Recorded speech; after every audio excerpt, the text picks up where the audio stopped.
ఉంటాయి యూట్యూబ్లో అప్లోడ్ చేయబడి. కొద్దిగా వెనక్కి వెళ్ళి చూడండి. అప్పుడు యూట్యూబ్లో లేవు, హడావుళ్ళు లేవు, ఏమీ లేనప్పుడే గుడ్ ఫ్రైడే రోజు ఆరాధన సగంలో ఆపేసి సంఘం మొత్తాన్ని తీసుకొని రోడ్డు ఎక్కితే ఈ దరి నుంచి ఆ దరికి ఎన్ఆర్టీ సెంటర్ దాకా ఈ గుంపే ఉన్నారు. ఇప్పుడు సంఘం తీసుకొని రోడ్డు ఎక్కే మనకు అదే చెబుతుంది. ఈ దరి నుంచి ఇక్కడికి మొదలు పెడితే గడియార స్తంభం ఆ చుట్టూ సౌత్రా సెంటర్ మొత్తం ఉంటుంది. సేవకులు సంఘాలతో సహా వచ్చి దిగుతారు మనం ర్యాలీ చేద్దామంటే. అయితే ఈసారి నేను ఇంకొక పని కూడా ఆలోచన చేస్తూ ఉన్నాను. ఈ దుర్మార్గాలు ఇలానే కొనసాగితే వేరే ఆలోచనలు కూడా నాకున్నాయి. ఈసారి ఒట్టి ర్యాలీలు కాదు, అవసరమైతే నిరాహార దీక్షలుగా పూనుకుంటాం, టెంట్ వేసుకొని కూర్చుంటాం. న్యాయం జరగాలి, ఆ పని కూడా పూనుకుంటాం. మరి ప్రభుత్వాల దృష్టికి పోయి అవి సీరియస్గా తీసుకొని మరి క్రైస్తవ్యాన్ని దూషిస్తూ, యేసు ప్రభుని నానా మాటలంటూ, మరియమ్మ తల్లిని దూషిస్తూ మరి భయంకరంగా విచ్చలవిడిగా వాళ్ళకి ఇష్టం వచ్చినట్టు మాట్లాడుతూ ఉన్నారు. మరి వాళ్ళనే అదుపు చేయలేదు, వాళ్ళనే కట్టడి చేయలేదు, వాళ్ళ నోళ్ళేం బంధించలేదు. మరి అన్యాయం జరుగుతుందని అన్యాయాన్ని ప్రశ్నించిన వాళ్ళని జైళ్ళకు పంపుతున్నారు. వాస్తవాన్ని వాస్తవంగా మాట్లాడినందుకు చంపుతున్నారు. ఇవేమో మరి వీటికి తగిన న్యాయం జరగట్లేదు. ఆల్రెడీ దుర్మార్గం చేస్తున్న వాళ్ళనేమో పట్టించుకోవట్లేదు. స్పష్టంగా కనపడుతుంది. కాబట్టి ఒక పూట ర్యాలీ చేసి చేతులు దులుపుకోవటం అన్నది కాకుండా అవసరమైతే నిరాహార దీక్షలకు కూడా పూనుకొని మరి ఆ విధంగా కూడా చర్యలు తీసుకోవాలనేది మేము ఆలోచన చేస్తూ ఉన్నాం. ఆ పైన దేవుని చిత్తం. ఒకవేళ పోలీసు వారు స్పందించి న్యాయమైన విచారణ జరిపించి జరిగిన దానిలో వాస్తవాలు తేల్చి న్యాయం జరిగిస్తే దేవునికి స్తోత్రం. జరిగించకపోతే ర్యాలీ చేస్తాం, అవసరమైతే టెంట్లు వేసుకొని నిరాహార దీక్ష కూడా చేపడతాం. ఓకే, నేనే ఒట్టిగా లేను, ఎవరు ఎట్టబోతే నాకెందుకని కూర్చునే రకం నేను కాదు. సమాజానికి ఇవ్వాల్సిన సంకేతం సమాజానికి, ప్రభుత్వాలకి ఇవ్వాల్సిన సంకేతం ప్రభుత్వాలకి ఇవ్వటానికి మేము సిద్ధం.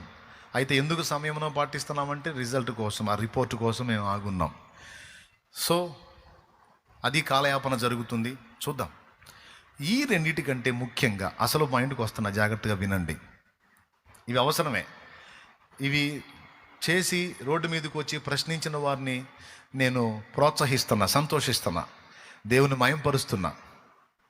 ఎందుకంటే ప్రశ్నించడం తప్పు కాదు. పౌలు కూడా ప్రశ్నించాడు, యేసయ్య కూడా ప్రశ్నించాడు. ఇన్ని కార్యములను చేసి తిని ఏ కార్యం నిమిత్తము నన్ను రాళ్లతో కొడుతున్నారు అని అడిగాడు. నేను రాళ్లతో కొట్టి చంపుతామన్నారు కదా, ఇన్ని మంచి కార్యములు చేసి తినే కదా, ఏ కార్యం నిమిత్తం నన్ను రాళ్లతో కొట్టుదురు అని ప్రభువు ప్రశ్నించాడు. పౌలు కూడా కేసు విచారణ చేయకుండా, నేరం రుజువు కాకుండానే రోమీయుడైన ఒక పౌరుని మీరు శిక్షిస్తారా? ఈ హక్కు మీకు ఎవడిచ్చాడు? నన్ను ఎందుకు అట్లా చేశారు? చెరసాల నాయకుడు మీరు పోండి అంటే నేను పోను. నువ్వు రక్షణ పొందావు, నువ్వు బాప్తీసం పొందావు, నువ్వు సర్దుకో. మమ్మల్ని ఇక్కడికి తీసుకొచ్చి బంధించి కొట్టిన వాళ్ళ సంగతి మేము తెలుసుకోవాలి అన్నాడు పౌలు. ప్రశ్నించడం తప్పు కాదు. ఓకే. 2, సమాజానికి తెలియాలి జరుగుతున్న దుర్మార్గం, ప్రభుత్వానికి కూడా తెలియాలి. దానికోసం మనం ఎలాంటి చర్యలు శాంతియుతంగా, ఎవరి మీద దాడులు చేయకుండా, పరమత దూషణ చేయకుండా, ఎలాంటి ఆస్తి, ప్రజాధనం, ప్రభుత్వధనం నష్టపుచ్చకుండా శాంతియుతంగా మనం చేస్తున్నటువంటి చర్యలు ఇప్పటికే ప్రభుత్వం చూస్తూ ఉంది. ఇదే వేరే మతాలకు చెందిన వాళ్ళకి ఎలాంటి దుర్మార్గం జరుగుంటే అది ఎంత భయంకరంగా అయిపోయేదో మీకు తెలుసు.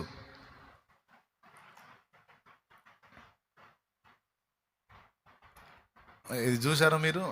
మనం చేసిన ర్యాలీ అది.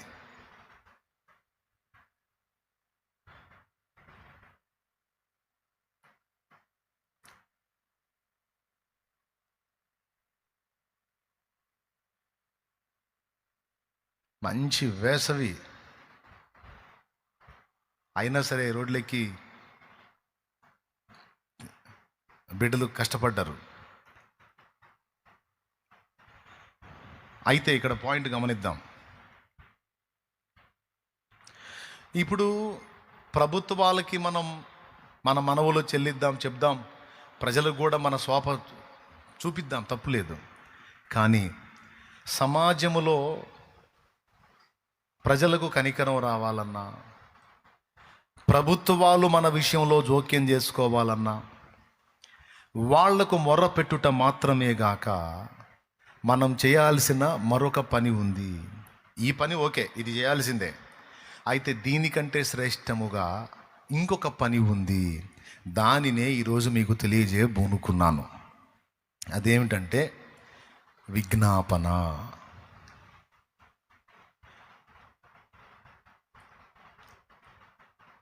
చూడండి ఆ జన సందోహం చూడండి. కొన్ని సంవత్సరాల క్రితమే అప్పుడే అంతమంది దిగారు రంగంలో కంటే ఇంక ఇప్పుడు పిలిస్తే భయంకరంగా ఉంటుంది. అందుకే రోడ్లు బజార్లు పట్టవని చెప్తుంది. నేను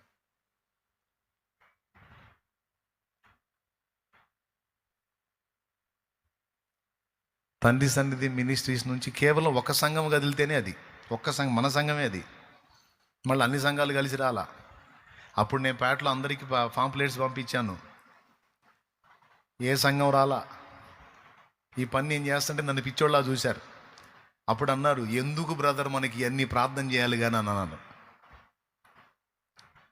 ఆ మాటలు అన్న వాళ్ళందరూ దేవుడి కృపలు ఇప్పుడు రోడ్లు ఎక్కుతున్నారు.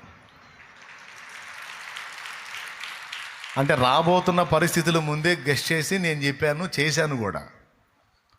అప్పుడే అంచనా ఉంది నాకు. అప్పుడు నన్ను తప్పుపట్టి నా మీద 2 వారాలు ప్రసంగాలు జరిగినాయి సంఘాల్లో. 2 వారాలు ప్రసంగాలు జరిగినాయి.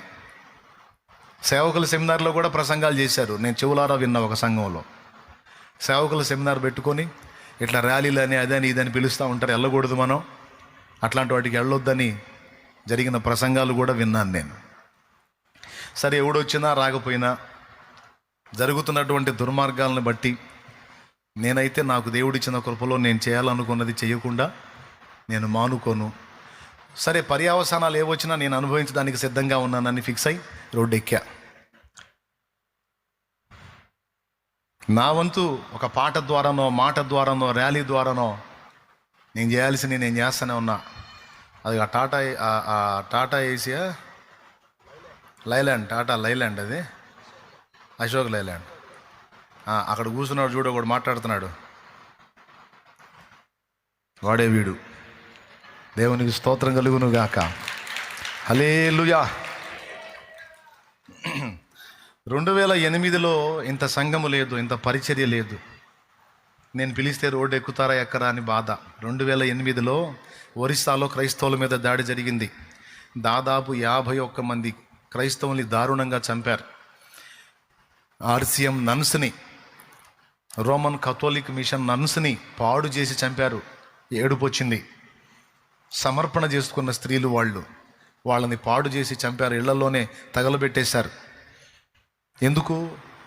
నక్సల్స్ ఒక స్వామీజీని చంపినందుకు ప్రతీకారంగా ఇది క్రైస్తవులు చేయించారని క్రైస్తవుల్ని అతి దారుణంగా కొట్టి చంపారన్నమాట. 51 మందికి పైచిలుకు. అందులో సేవకులు ఉన్నారు, విశ్వాసులు ఉన్నారు. నెట్లో చెక్ చేస్తే ఇప్పటికి కూడా ఆ వీడియోస్ కొన్ని ఉన్నాయి. 2008లో అప్పుడు ఏం చేయాలి? చిన్న సంఘం, కొద్ది పరిచర్య. ఏం చేయాలా? ఎవరిని పిలిచినా ఎవరు స్పందించాలా? ఒక పాటతో నా నిరసన జరుపుకున్న ఒక పాటతో. తెలుసా మీకు ఆ పాట? యేసయ్యా నీ ప్రేమకు అంతము లేదు, ఈ లోకపు అజ్ఞానులకది అర్థం కాదు. యేసయ్యా నీ ప్రేమకు అంతము లేదు, ఈ లోకపు అజ్ఞానులకది అర్థం కాదు. ప్రేమ చూపిన నిన్ను దూషించేరు, ప్రాణమిచ్చిన నీపై పగబూనేరు. ప్రేమ చూపిన నిన్ను ద్వేషించేరు, ప్రాణమిచ్చిన నీపై పగబూనేరు. అయ్యో ఈ మనుషులెంత పశుప్రాయులు, ఈ ప్రేమ విలువ తెలుసుకోని జ్ఞానశూన్యులు. యేసయ్యో ఈ మనుషులెంత పశుప్రాయులు,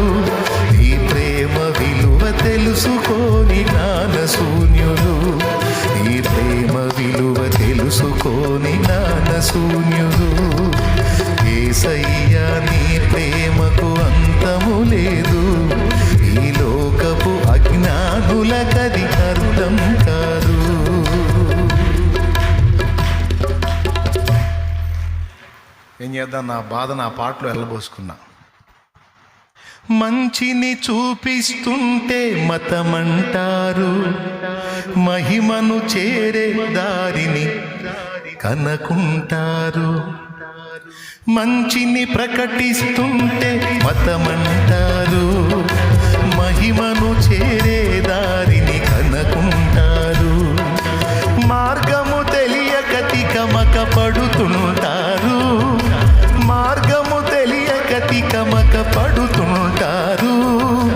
మనసు నిలిపి నీ ప్రేమను తెలుసుకోరు, మనసు నిలిపి నీ ప్రేమను తెలుసుకోరు.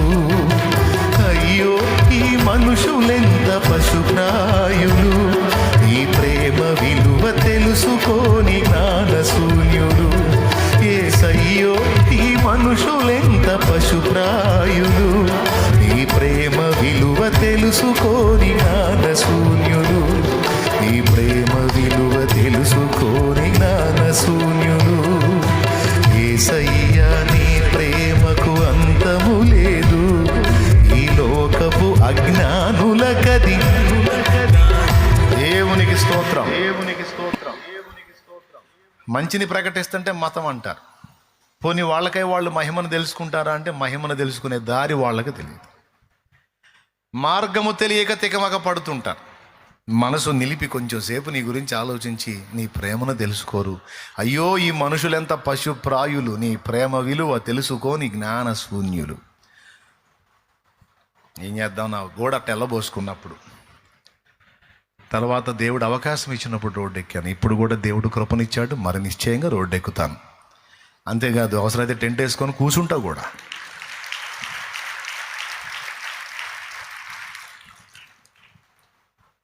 కూర్చుంటాను అవసరమైతే. షాలేము రాజు వెనక్కి తగ్గేవాడు కాదు. అలా అనుకున్నాడు జఫా, అంటే మందారం. దేవునికి స్తోత్రం. అర్థమైందా? హెబ్రీ భాషలో బ్యూటీ. తిట్టు కూడా అందంగా తిట్టుకోవాల్సి వచ్చింది. నేను వెనక్కి తగ్గి నేను సైలెంట్గా కూర్చునే రకం కాదు. దానికి టైం ఉంటుంది. నేను కదలాల్సిన టైం ఒకటి ఉంటుంది. కదలాల్సినప్పుడు నేను కదులుతా. నేను చేయాల్సిన ప్రయత్నం నేను చేస్తా. ఓకే, ఇప్పటిదాకా చేసిన వాళ్ళందరినీ ప్రోత్సహిస్తున్నా, వాళ్ళందరినీ బట్టి దేవుణ్ణి స్తుతిస్తున్నా. ఎందుకంటే ఇన్నాళ్లకు చిత్తశుద్ధి వచ్చింది, కార్యదీక్ష వచ్చింది, ఇన్నాళ్లకు బాధ్యత తెలిసింది. పాపం రోడ్లు ఎక్కుతున్నందుకు దేవునికి కృతజ్ఞతాస్తోత్రాలు. హల్లెలూయా. నన్ను ఎగతాళి చేసిన వాళ్ళందరూ రోడ్లు ఎక్కారు. దేవునికి స్తోత్రం కలుగును గాక. హల్లెలూయా.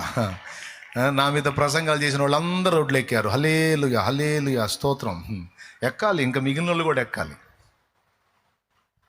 ఓకేనా?